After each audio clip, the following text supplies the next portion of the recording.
I deserve to be happy, even if it means hurting you, my wife said after 31 years of marriage, and secretly used our daughter's house as a love nest for 6 months. My own daughter helped her cheat on me while calling it a harmless mistake. I decided to surprise our daughter and our son-in-law. But 2 weeks ago, my wife Karen texted me on Thursday morning saying she'd drive 3 hours to spend the weekend with our daughter Paula and my son-in-law Brandon at their house in Spokane. I told her to drive safely and have fun, but what I didn't tell her was that I'd already taken Friday off from work 2 weeks ago, planning to surprise them all by showing up unannounced, since Paula's 30th birthday was on Saturday. Also, I'd coordinated with Brandon to bring the antique sewing machine that had belonged to Karen's grandmother, the one Paula had been asking about for years. So on Friday afternoon, I loaded the carefully wrapped machine into my truck and drove the 3 hours listening to true crime podcasts. I got to their residential neighborhood just as the sun was setting and pulled up in front of the 2-story colonial house with blue shutters that we'd helped them buy 4 years ago with the gift of the down payment. I walked up the stone path carrying the heavy wrapped gift, feeling excited about the surprise. And it was at that moment when old Mrs. Patterson from next door came running across her lawn in a bathrobe and slippers, waving her arms frantically and yelling loudly, "Don't go in there. There's something you need to know."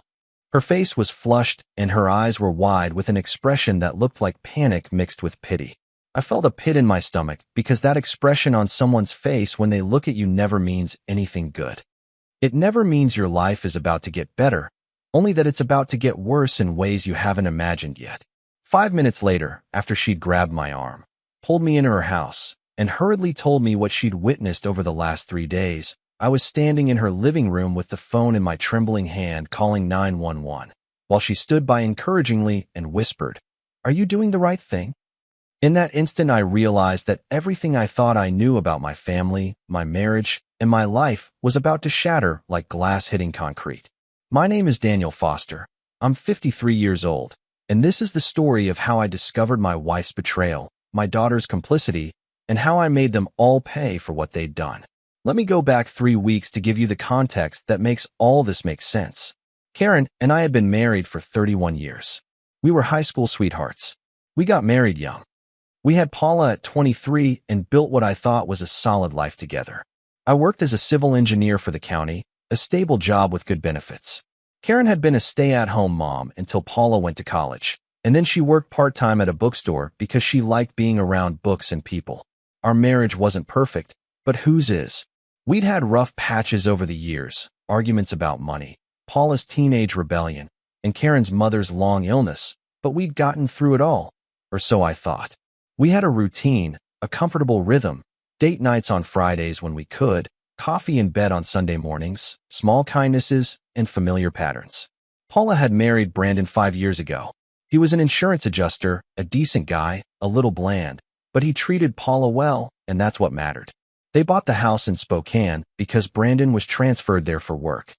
It was far enough away that we didn't see each other constantly, but close enough for regular visits. Karen had been making these weekend trips to Spokane more frequently over the last 6 months.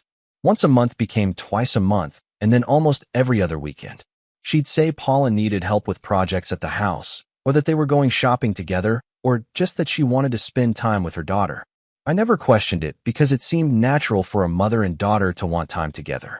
What I didn't know, what I was completely blind to, was that these visits had nothing to do with Paula. 3 weeks before the incident, Karen had been acting different, distracted. She'd lost weight. She started wearing more makeup and bought new clothes. When I commented on it, she said she was just trying to take better care of herself, that she'd realized she'd let herself go and wanted to feel attractive again. "You look great," I told her. "I'm glad you're feeling good about yourself." "Thanks, honey," she said, but she didn't meet my eyes. 2 weeks before, I noticed she was texting constantly. She'd always used her phone, but this was different. She'd smile at the screen in a way that made something in my gut twist, though I told myself I was being paranoid. When I asked who she was texting, she said it was Paula, that they were planning a surprise for Brandon's birthday. I believed her because I wanted to believe her. Because after 31 years you trust your spouse. You assume the best. You don't suspect that every late-night text and every mysterious smile is evidence of something that will destroy you. The Thursday she left for Spokane, she said goodbye as usual. I'll be back Sunday night. I love you. I love you too. Tell Paula I said hi. I will. She drove off in her Honda Pilot, and I watched from the driveway thinking how lucky I was to have a wife who was still close to our daughter, who made an effort to maintain family ties. I'd been planning the surprise visit for 2 weeks. Paula's birthday was Saturday, and I'd arranged with Brandon to bring the sewing machine. We'd exchanged emails and texts coordinating the timing. He said to come Friday night, that Paula would be thrilled and that Karen would love the surprise too. I should have noticed that Brandon's texts were weird, short, almost nervous, but I was focused on the logistics of transporting a fragile antique and on the pleasure of imagining their surprised faces.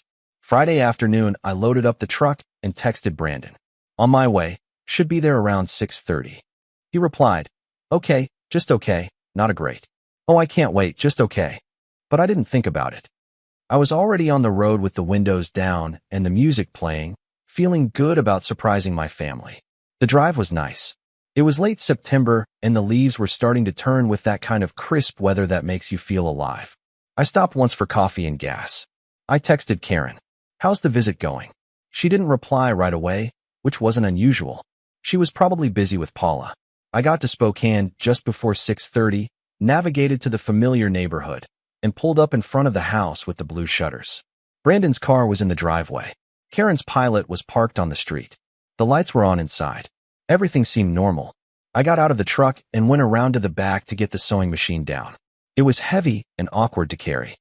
I managed to get it up the path and was nearing the front door, thinking about where to set it down so I could ring the bell, when I heard a woman's voice yelling, "Wait, stop. Don't go in there." I turned and saw Mrs. Patterson running across her lawn. She was maybe in her 70s, thin and wiry, always friendly when we'd visited before, but now her face was contorted with something urgent and uncomfortable.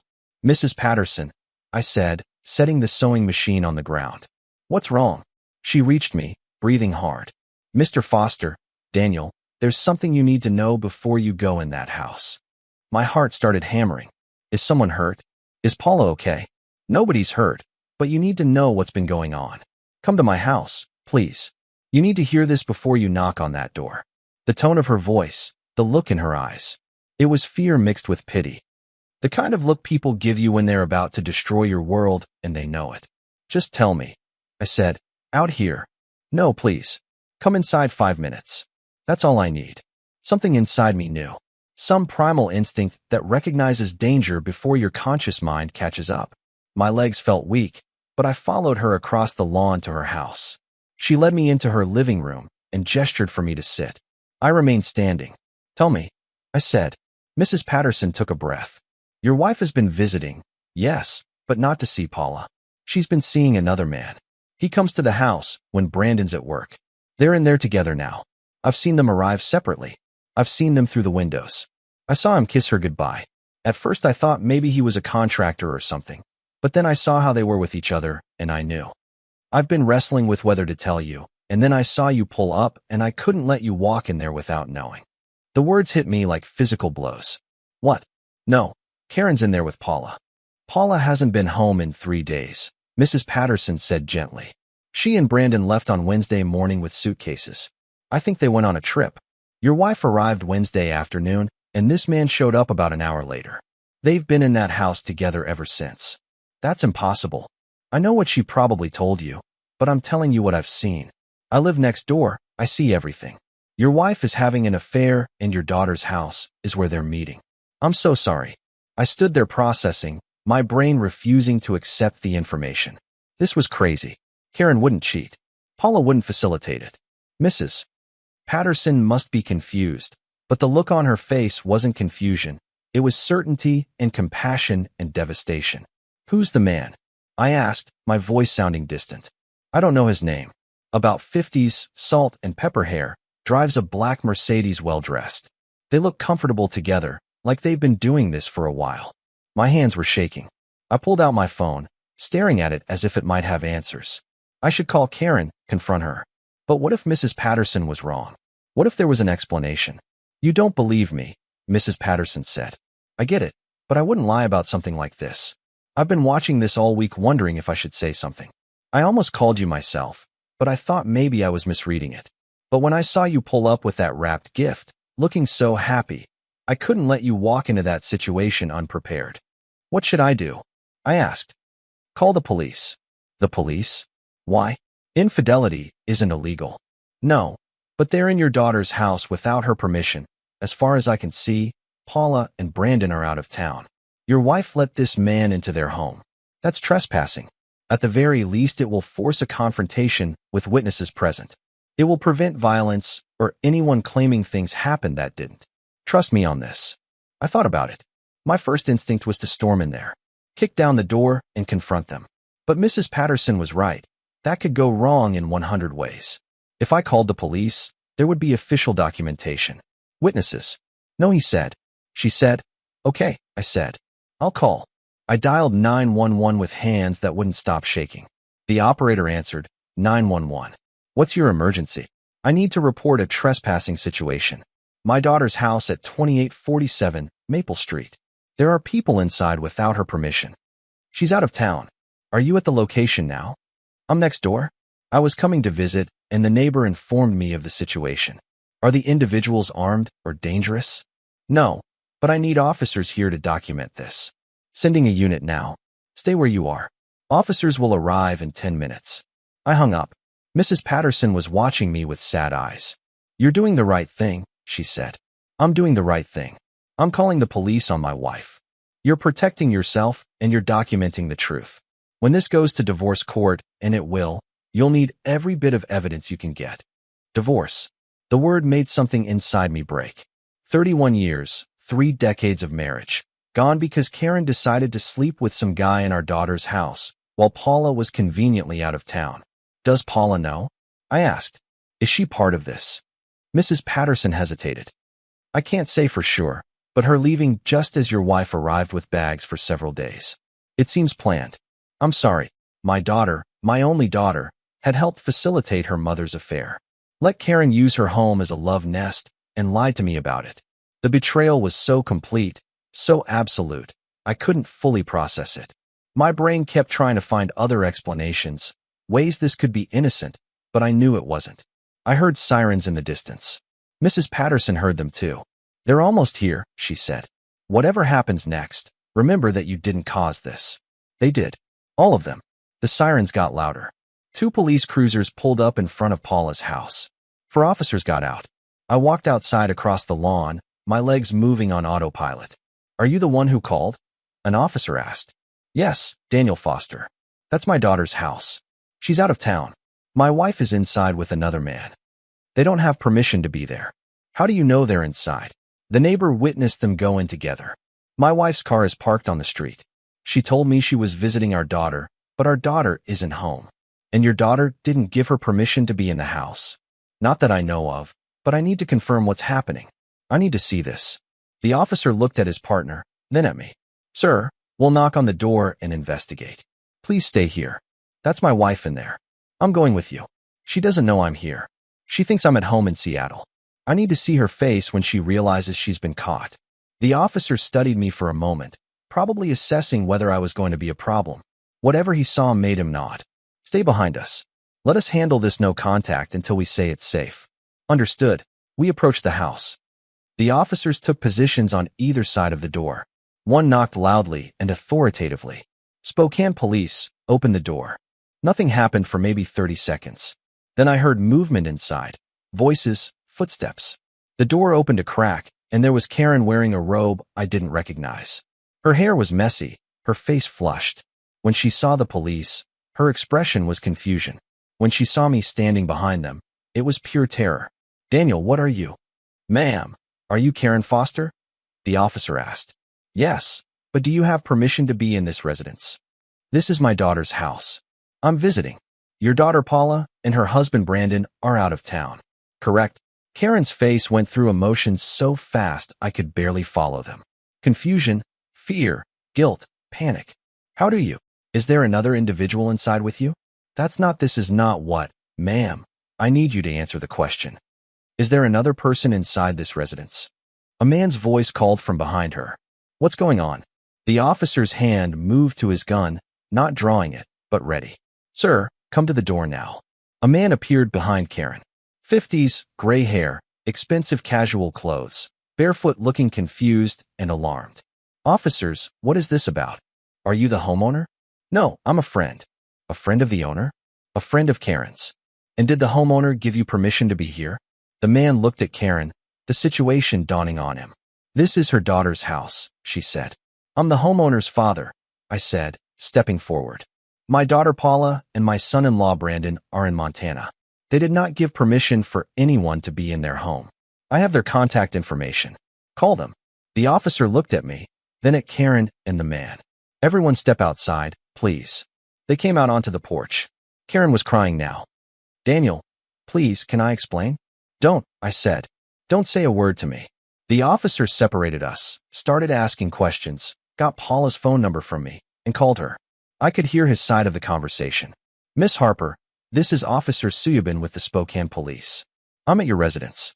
Are you aware that your mother and another individual are currently in your home? Did you give permission for both of them?" "I see. And when did you give this permission?" "Okay, thank you." He hung up and looked at me. "Your daughter says she gave your mother permission to stay at the house while she was away. Says she's aware of the male guest. It's not trespassing if the homeowner gave permission." My world tilted. "You're telling me Paula knew? She gave permission for this?" "According to her, yes." I looked at Karen, who was clutching the robe, closed with tears streaming down her face. Then at the man, who looked embarrassed and defensive, and then back at the officer. "Can I talk to my daughter?" "That's between you and her, sir. As far as we're concerned, no crime has been committed. The homeowner gave permission for the guests. This is a domestic situation, not a legal one. So you're just going to leave? There's nothing we can do here." "I'm sorry, sir." The officers started walking back to their cars. I stood there on my daughter's lawn, the betrayal washing over me in waves. Karen took a step toward me. "Daniel, please, let me explain." "Who is he?" I asked, my voice cold. "His name is Gregory. We met at the bookstore." "How long?" 6 months, and Paula knows?" Karen nodded miserably. "She knows. She offered to let us use the house when she and Brandon went on trips. She said she wanted me to be happy." "She wanted you to be happy?" The words tasted like poison. "My daughter helped you cheat on me because she wanted you to be happy? It's not that simple." "It is exactly that simple. You've been sleeping with this guy in our daughter's house with her blessing for 6 months while lying to me about visiting Paula, making a fool out of me." "I'm sorry," Karen sobbed. "I never wanted to hurt you. But you did. You hurt me. You and Paula, both you destroyed our family for this." I pointed at Gregory, who was standing awkwardly in the doorway, looking like he wanted to disappear. "We can get through this," Karen said desperately. "Marriage counseling, we can fix it." "There's nothing to fix," I said. "We're done. Get your stuff and get out of my sight." I turned and walked back to my truck. I got in, slammed the door, and sat there gripping the steering wheel as my vision blurred with tears. Behind me, I could hear Karen crying. I didn't care. I started the engine and drove away, leaving the sewing machine on the lawn, leaving my wife in the arms of her boyfriend, leaving the last remnants of my old life scattered like debris on that suburban street. I drove for 20 minutes with no idea where I was going. I pulled into the parking lot of a grocery store and sat there as the reality of what had happened crashed over me in waves. My wife had been cheating on me for 6 months. My daughter had helped her do it. They'd both been lying to me, pitying me, treating me like an obstacle to Karen's happiness instead of a person with feelings and rights. I called Paula. She answered on the 3rd ring. "Dad, the police called. Are you in Spokane?" "Yes.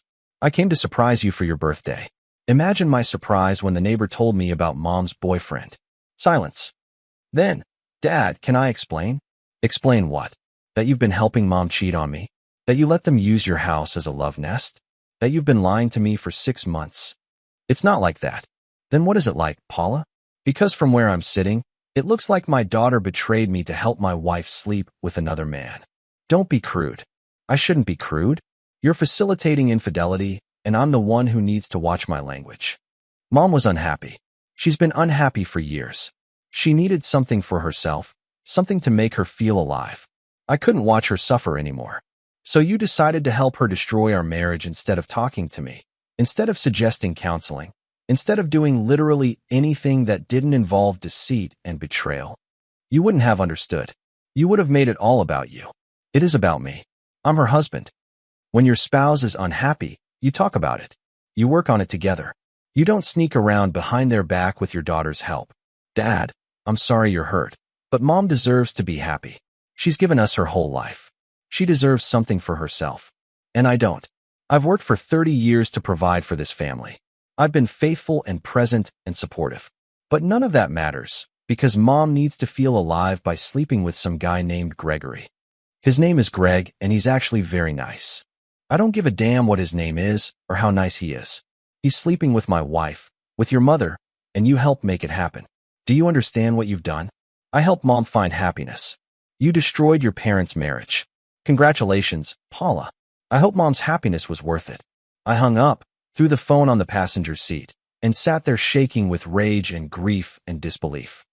My daughter, my little girl, the kid I'd raised, supported through college, helped buy a house. She had looked at her mother's affair and decided to facilitate it. Instead of protecting her father, she decided that Karen's happiness mattered more than my pain. I thought back over the last 6 months. All the times Karen had driven to Spokane claiming she was visiting Paula. All the weekends I'd been home alone thinking my wife and daughter were shopping or working on house projects. They'd been planning these romantic getaways instead, coordinating schedules, lying in concert. Brandon must have known too. He'd been texting me about the birthday surprise, knowing that his mother-in-law was in his house sleeping with her boyfriend. The whole family had conspired against me. I needed to think, needed to plan. Going home to Seattle meant being alone in a house full of memories and lies. Staying in Spokane meant possibly running into Karen or Greg or having to explain myself to more neighbors. I checked into a hotel, got a room, sat on the bed, and started making lists. First, lawyer. I needed to file for divorce immediately before Karen could drain bank accounts or hide assets. Second, document everything. Get Mrs. Patterson to write a statement about what she witnessed. Get copies of Karen's phone records showing months of communication with Greg. Build an ironclad case. Third, figure out what to do about Paula. She was an adult. She made her own choices. I couldn't control her, but I didn't have to maintain a relationship with someone who had betrayed me so profoundly. I called my brother Stephen. He lived in Portland and was a divorce lawyer, though he'd refer me to someone else to handle my case. Danny, what's going on? Karen's been having an affair. Paula helped her. I just found out. I'm in Spokane at a hotel. I need a lawyer. Jesus, are you okay? No, but I need to move fast. Can you help me? Of course. I'll call a colleague in Seattle, someone who handles complex divorces. His name is Michael Brennan. He's a shark. I'll have him call you tomorrow. Thanks. Danny, I'm sorry. This is awful. Do you need me to come up there? No, I just need to get through this. Call me if you change your mind. Anytime. We hung up. I ordered room service, ate mechanically, and spent the night researching Washington state divorce law. It was a no-fault state, which meant Karen's infidelity wouldn't affect the division of assets, but it could affect alimony, and it would definitely affect my willingness to be generous. I slept poorly, waking up every couple of hours with my mind racing. By sunrise, I'd made a decision. I was going to make Karen regret what she'd done. Not through violence or revenge affairs or anything that made me look bad, but through the systematic and methodical destruction of the life she'd built on lies. Saturday morning, Paula's birthday, I drove back to Seattle. I went to the house I'd shared with Karen for 20 years. It looked the same as when I left, neat, comfortable, full of photos and memories of a marriage that had apparently been dead for at least 6 months. I started packing Karen's things. Not everything, just enough to make a point. Clothes, toiletries, personal items. I put it all in boxes and stacked them in the garage. I had the locks on the house changed. I canceled her credit cards that were in my name. I removed her as a beneficiary on my life insurance and retirement accounts. By Sunday afternoon, when Karen would normally be returning from her visit with Paula, I had transformed the house from ours to mine. She called at 6 p.m. Daniel, I'm on my way home. I'm so sorry about Friday. Please, can we talk? I'm at the house. Come get your things from the garage. You don't live here anymore. What? Daniel, please. Your things are in boxes in the garage. The locks have been changed. You can stay with Paula or Greg or whoever you want, but you're not staying with me. You can't just throw me out of my own house. Actually, I can. The house is in my name only. My parents gave us the down payment with the understanding that it was my inheritance. Check the deed. You have no legal claim on it. This is insane. I made a mistake, but we can work through it. Your mistake lasted 6 months and involved our daughter. That's not a mistake. That's a choice, a series of choices. And now I'm making mine. Please don't do this. Come get your things, or I'll donate them tomorrow. Your choice. I hung up. She called back 6 times. I didn't answer. An hour later, she arrived with Paula. I watched through the window as they loaded boxes into Karen's Pilot. I saw Karen crying, Paula's arm around her, both of them looking at the house like they couldn't believe this was happening. I could believe it. This was the natural consequence of their actions. They had broken trust, destroyed a family. Now they had to deal with the aftermath. They left. I locked the door and sat in the silent house that was now just mine. It felt empty, but clean, like a wound that has been lanced, painful, but necessary. Michael Brennan called on Monday morning. We met in his office on Tuesday. He was in his late 40s, sharp and efficient. Stephen had briefed him on the basics. Michael said, "Your wife had an affair. Your daughter facilitated it. You want a divorce. Lay it all out for me." I did. I told him about the 6-month affair, Paula's involvement, the police call, my conversation with Paula where she admitted knowing and enabling it. "Here's the reality," Michael said when I was done. "Washington is a no-fault state. The affair doesn't affect the division of assets. You'll split everything 50-50ths unless you can prove waste of marital assets on the affair. Expensive gifts, trips, things like that. Can you prove that? I can look at credit card statements, but I don't know what I'm looking for. I'll have a forensic accountant look at it. As for alimony, you earn more than she does, substantially more. She could argue she's entitled to support. She works at a bookstore by choice. She could get a better job. Doesn't matter. The courts look at actual income, not potential. She'll argue she sacrificed career opportunities to raise Paula and support your career. Given the length of the marriage, she'll probably win some level of support. So she cheats on me and she still gets my money? Unfortunately, yes, but we can minimize it. We can argue for rehabilitative alimony, only temporary support while she gets back on her feet. And we can argue that her relationship with Greg affects her need for support if he's supporting her. Are they living together? I don't know yet, but if they are, that's a plus. We spent 2 hours going over strategy. Michael would file the divorce petition immediately. We would file for temporary orders preventing Karen from accessing certain accounts. We would subpoena phone records to document the affair. We would depose Paula if necessary to establish the timeline and the extent of her involvement. One more thing, Michael said as we were finishing. Understand this is going to get ugly. Karen will hire her own lawyer. They'll paint you as controlling and vindictive and unreasonable. They'll argue you're overreacting to a mistake. Can you handle that? I've been handling betrayal from the 2 people I trusted most. I can handle whatever her lawyer says. Good. Keep your head down. Don't contact Karen, except through me. Don't post on social media. Don't do anything that makes you look bad. Let her be the one who looks unreasonable. Understood. The divorce papers were filed on Thursday. Karen was served on Friday at the bookstore.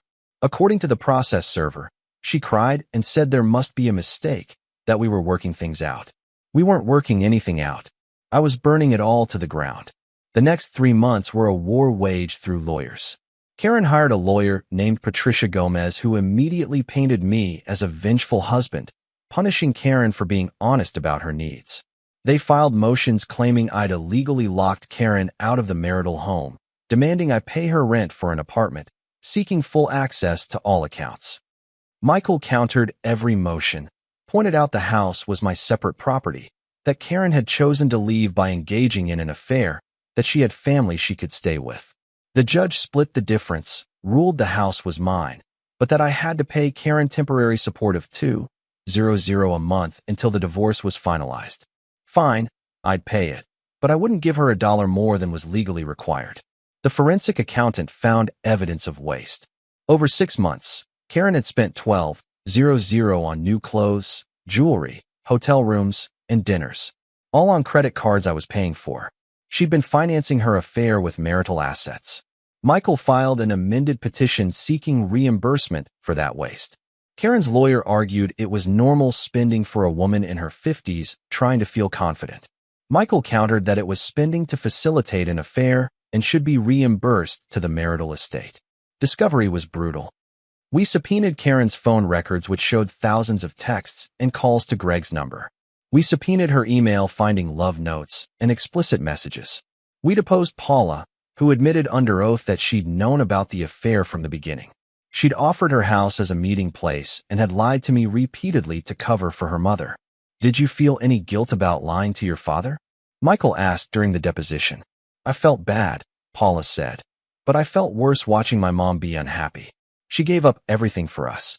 She deserved to have something that made her happy, even if that something was infidelity. She tried to talk to Dad about her problems. He didn't listen. When did she try to talk to him? I don't know specific dates, but she told me she'd tried. Did you ever witness these attempts? No. So you're relying on your mother's characterization of her attempts to communicate with your father? Yes. Did it occur to you that your mother might be justifying her affair, claiming she tried to fix the marriage when in fact she hadn't? Objection, Patricia said. Calls for speculation. I'll rephrase. Did you ever ask your father if your mother had tried to discuss issues in their marriage? No. Why not? Because I believed my mom. The deposition made it clear that Paula had chosen a side without ever even trying to get my perspective. She had taken Karen's version of events as gospel and made decisions based on that. I'd been asked to attend the deposition, but Michael advised against it. You'll just get angry and it won't help. Let me handle it. He was right. Reading the transcript was hard enough. Hearing Paula defend her actions while throwing me under the bus would have been unbearable. Karen and I were required to try mediation before trial. We met at a neutral office with a mediator, both lawyers present. It was the first time I'd seen Karen since the night I left Spokane. She looked terrible, thin, tired, older than her 52 years. She tried to catch my eye as we sat down. I stared at my notepad. The mediator explained the process.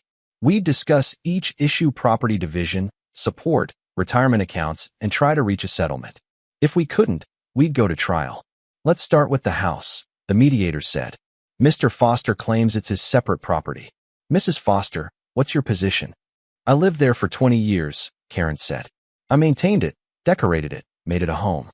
I should get half of its value. The house was purchased with a down payment from my parents as my inheritance, I said. Karen contributed nothing to the purchase. She has no ownership interest. I contributed my labor, which you did as my wife, not as a co-owner. The deed is in my name only.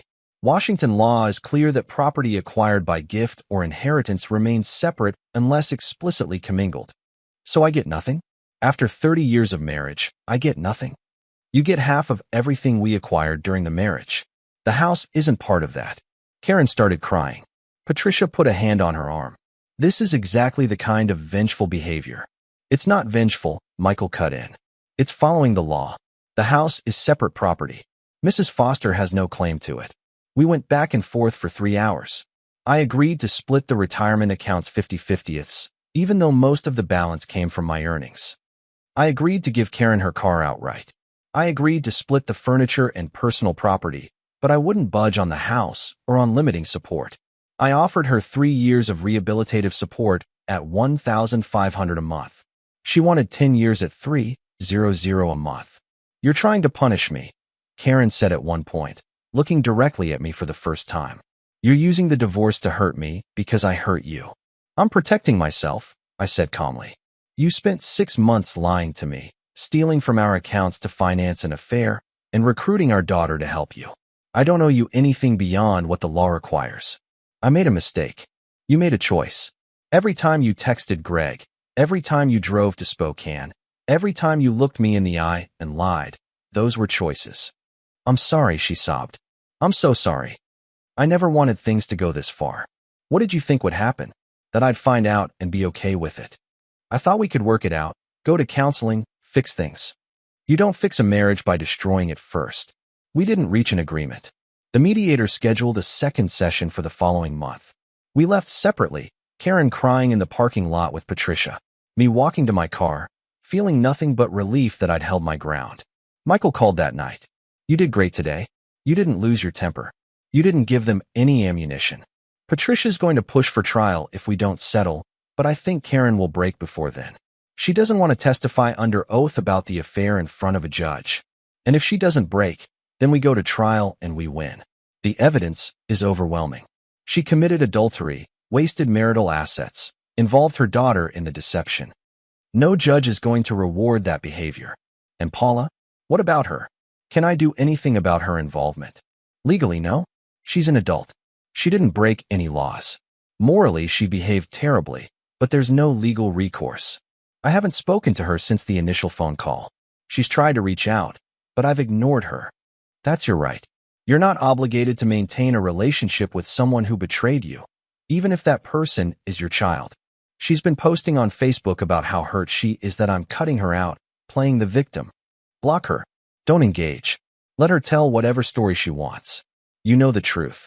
I'd already blocked Paula on social media, but her friends had started contacting me asking what happened, why I was being so cold to my daughter during such a difficult time. I ignored them all. Let them think what they wanted. My reputation with Paula's social circle was the least of my concerns.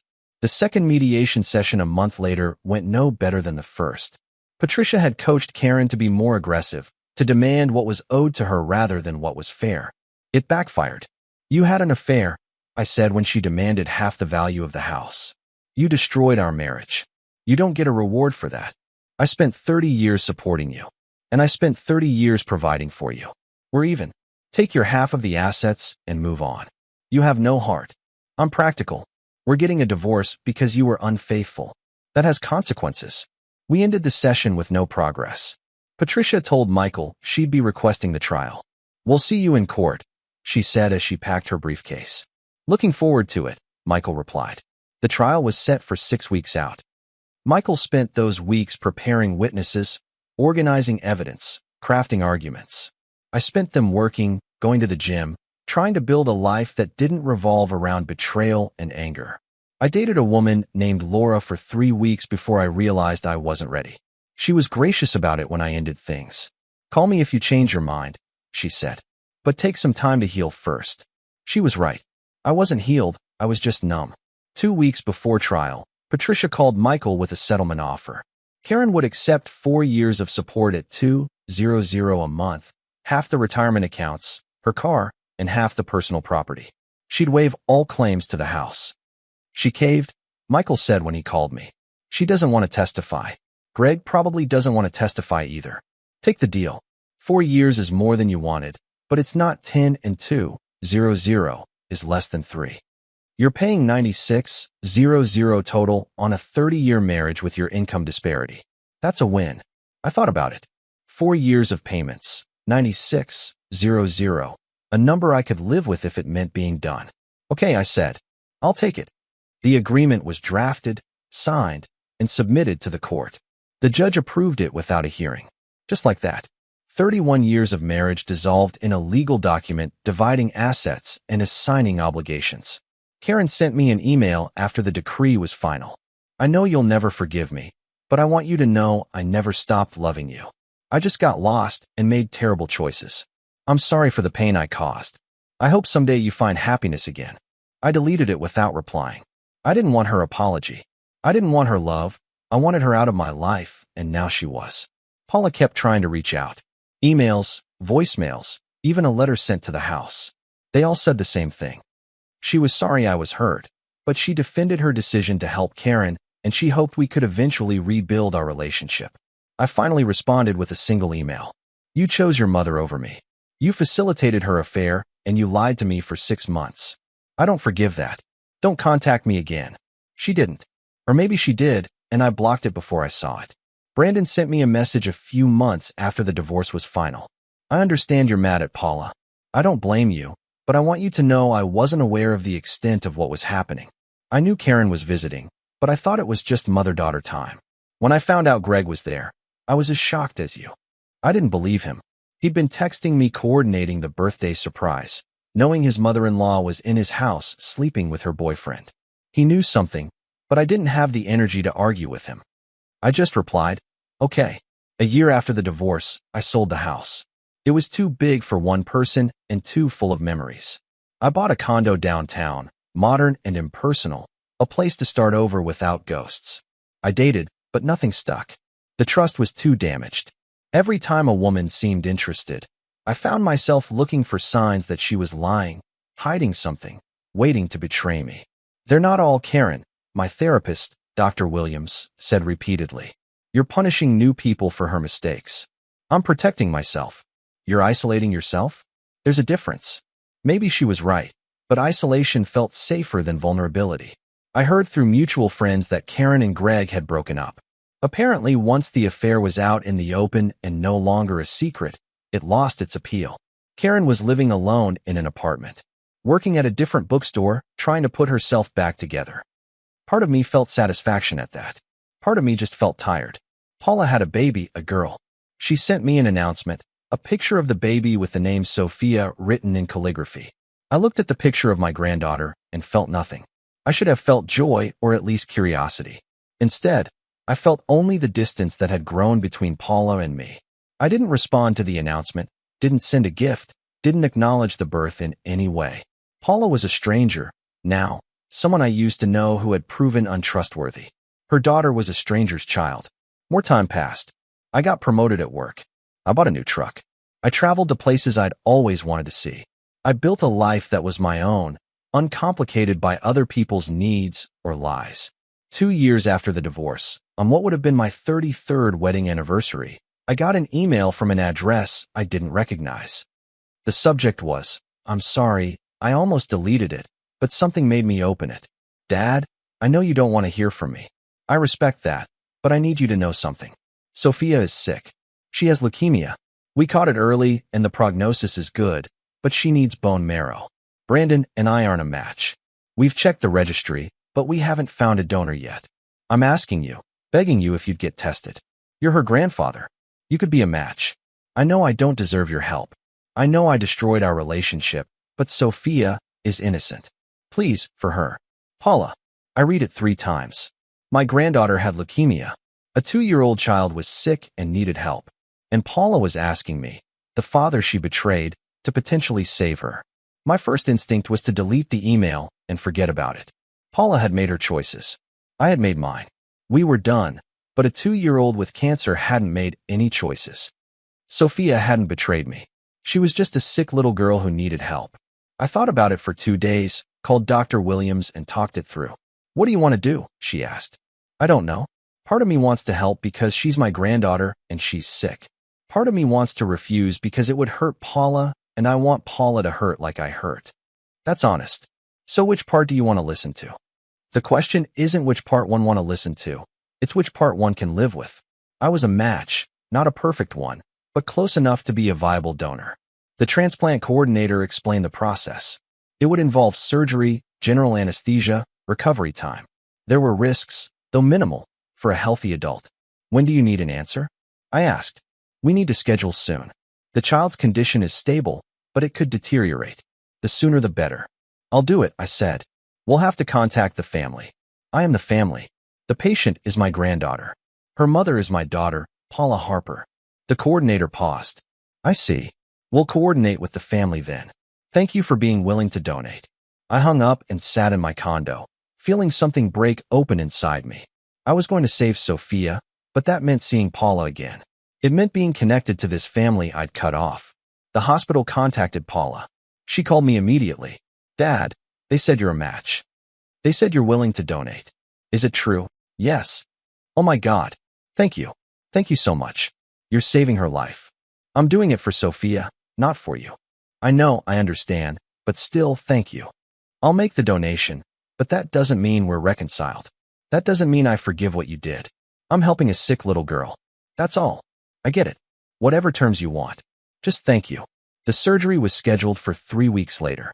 I went through the pre-op appointments, the health screenings, the counseling sessions where they made sure I understood the risks and was doing this voluntarily. The day of the surgery, Paula was at the hospital with Brandon. She tried to hug me when she saw me. I stepped back. "Don't," I said. "Right? Sorry. It's just I'm so grateful." "How's Sophia?" "She's stable transplant. The doctors are optimistic." "Good." We sat in awkward silence until they called me back. The surgery went smoothly. They harvested bone marrow from my hip, processed it, and prepared it for transplant.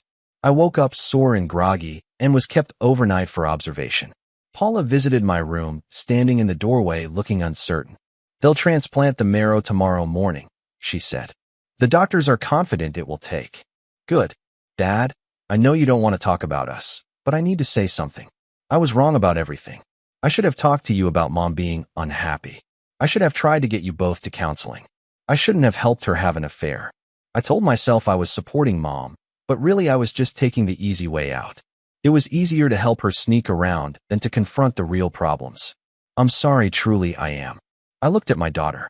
She was 32 now, a mother, and finally understanding that being a parent means making hard choices, not enabling bad ones.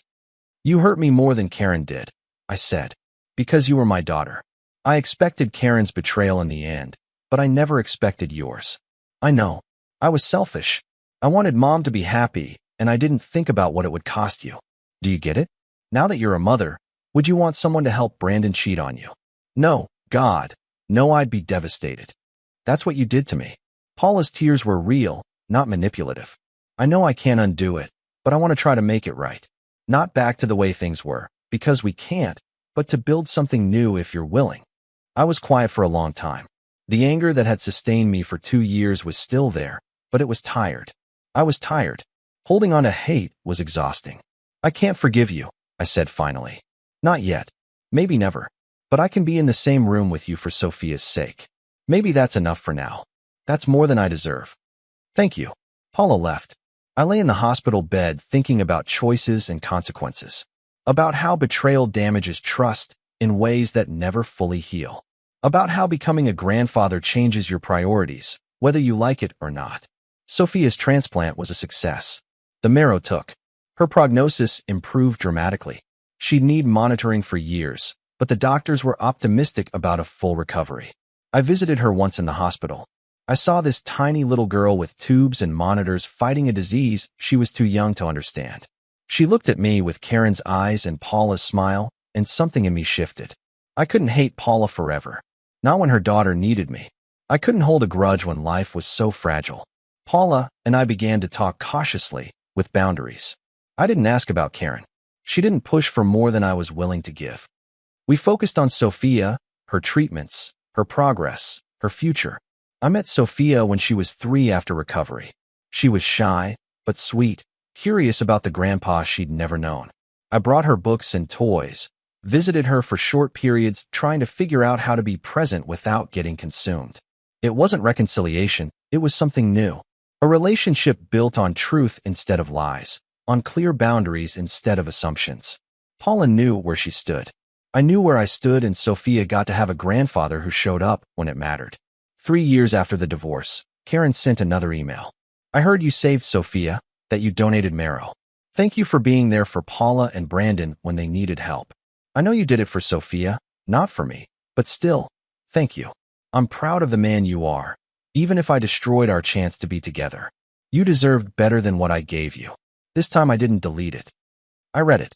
I acknowledged that Karen had finally learned something from her mistakes, and I moved on. For years after the divorce, I met someone. Her name was Catherine. She was a landscape architect, divorced with no kids. We met at a professional gathering. We started talking about design and projects, and the conversation flowed naturally. We dated slowly. I was honest about my history, about the betrayal and the anger and the slow process of healing. She was patient, understanding, secure enough in herself not to take my caution personally. I'm not your ex-wife, Catherine said after I'd been particularly guarded about something minor. I'm not going to lie to you or cheat on you, but you have to decide if you're willing to trust again or if you're going to spend the rest of your life alone because Karen broke something in you. She was right. I had a choice. Stay broken or risk being hurt again.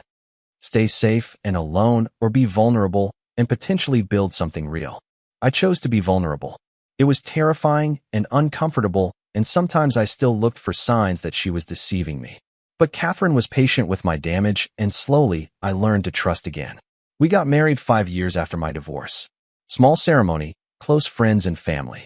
Paula came with Brandon and Sophia. It was awkward, but manageable. We were building something civilized, if not close. Karen didn't attend. I didn't invite her, but she sent a card wishing us well, which I appreciated for what it was, acknowledgement that we'd both moved on. Life settled into new patterns. Catherine and I bought a house together, merged our lives, built a partnership based on honesty and communication. I stayed connected to Sophia. I watched her grow into a bright, healthy child who called me Grandpa Dan and asked for stories about when her mom was little. Paula and I were cordial.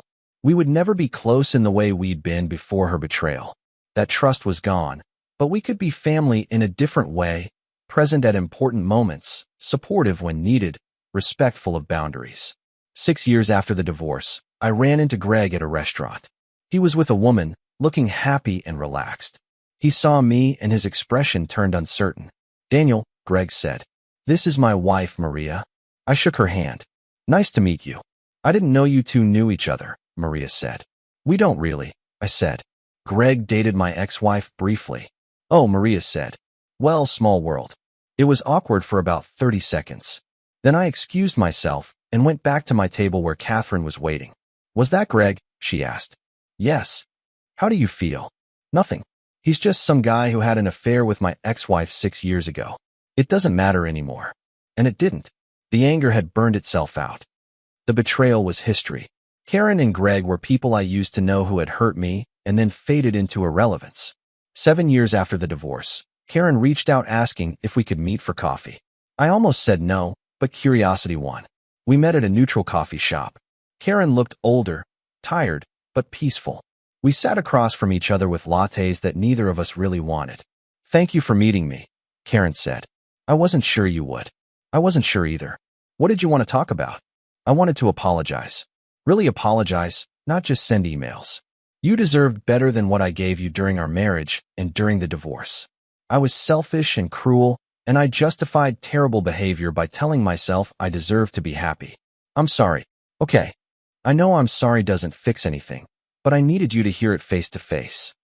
And I wanted you to know I'm in therapy, now working on understanding why I did what I did. I'm trying to be a better person than the one who hurt you." "How's that going?" "Hard, but necessary. I see Sophia regularly now. Paula and I are rebuilding our relationship. I'm trying to be the mother and grandmother I should have been instead of the selfish woman I was." "Good. Sophia's a great kid. She deserves better than what happened." "She does. And so did you." "I'm truly sorry, Daniel. I looked at this woman I had loved for 3 decades. This stranger who had destroyed our marriage and then faded into my past. I felt nothing but a mild sadness for the years we'd wasted." "I appreciate the apology," I said. "I'm glad you're doing better, but we're not going to be friends. We're not going to have a relationship beyond being Sophia's grandparents at the same events. That's all I can give you." "I understand. That's more than I deserve." We finished our coffee, making small talk about Sophia and Paula and the weather. Then we went our separate ways. Two people who used to be married, acknowledging that they'd both moved on. Catherine asked how it went when I got home. "Fine." She apologized. I accepted it. We're done. Done angry or done peaceful? Done as in I don't think about her anymore. She's not my wife. She's not my problem. She's just someone I used to know who taught me hard lessons about trust. That's healthy. Took long enough.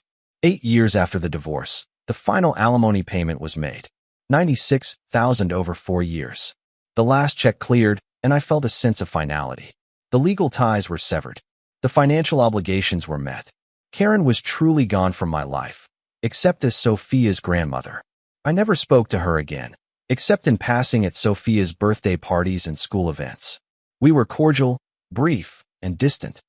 The rage had burned out years ago, replaced by indifference. Paula and I remained cautiously connected. We'd never be what we were before, but we'd found a new equilibrium. I was Sophia's grandfather. I showed up for important events. I sent gifts and cards. I was present, but not intimate. That was enough. One night, 9 years after the divorce, Catherine asked if I ever forgave Karen and Paula. "I don't know," I said honestly. "I'm not angry anymore, but forgiveness implies something I'm not sure I feel." "What do you feel?" "Acceptance. They did what they did.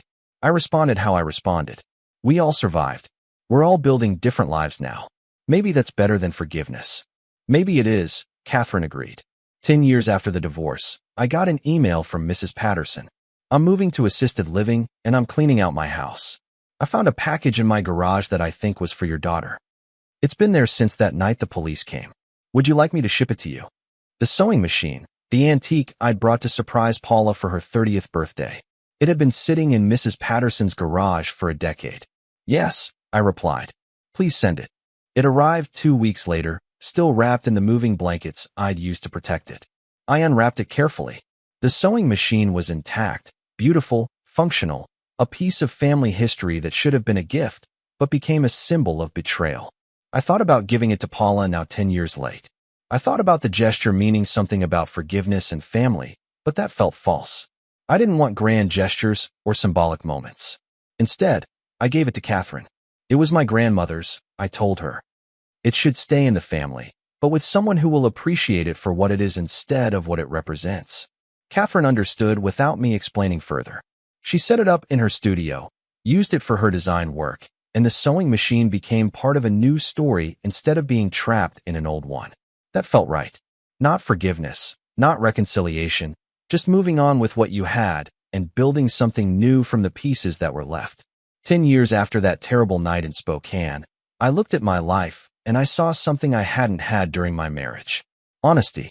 My relationship with Catherine was built on truth. My relationship with Paula was cautious, but clear. My relationship with Sophia was uncomplicated by the past. It was all real. Nothing was an act. The revenge I got wasn't dramatic or cathartic. It was simply this.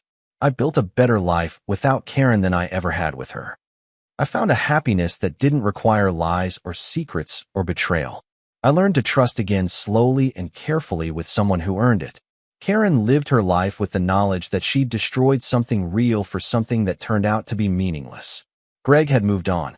Bala had learned hard lessons, and Karen was alone with the consequences of the choices she'd made years ago. That was revenge enough, not destruction, but demonstration. Not punishment, but proof that she hadn't broken me. She had just redirected me to something better. Sophia turned 12. We celebrated at Paula's house. The whole family was there. Brandon, Paula, me, Catherine, even Karen, awkwardly present in the background. Sophia blew out the candles and made a wish, looking around at the people surrounding her with innocent eyes that didn't know the complicated history that connected us all. She would never know about that night 10 years ago when her grandfather almost walked through a door that would have shown him something he couldn't unsee. She would never know about the betrayal and the anger and the long road to something like peace. She just knew she had a family that was complicated and imperfect, but present. And maybe that was enough. That night, driving home with Catherine, I thought about the man I had been 10 years ago.